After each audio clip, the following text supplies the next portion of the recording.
Сәлем достар. Мен бүгін сіздермен табанан пісіруді бөлісемін. Бұл табананның ерекшелігі тоқ болмай қалғанда немесе шоқ болмай қалса дегендей, духовкасы жоқ газ пештің үстіне сковородкаға пісіреміз. Бұрын ауылда тұрғанда тоқ жоқ, жазда далаға қи жағып, соның шоғына табаға көметін едік. Қыста үш білтелі машинка деген болды, солай атайтынбыз. Соған кастрөлге пісіріп алатын едік. Сіздерге сол жолмен пісіріп көрсетемін деп отырмын. Мынау жылы суымыз.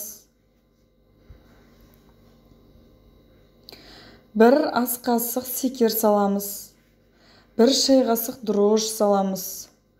Оның үстіне електен өткізілген ұнымыздан 4 ас қасық ұн салып, араластырып, бетін жауып 40 минутқа қоямыз.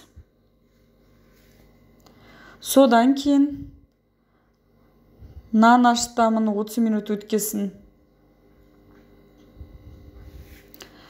Сковородкамызда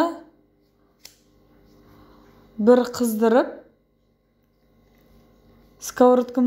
қыздырып алып, ішін жақсылап майлап, ашыған нанымызды саламыз.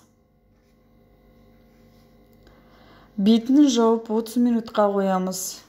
Нан көтерілгесін газды жағып, төменгі отта бетін жауып пісіреміз. 30 минутта асты қызарып піседі. Аударып тағы 30 минут пісіреміз. Сонымен нан дайын болады.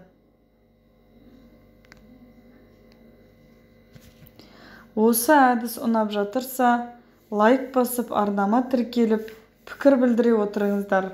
Әзірге сау саламатта болыңыздар.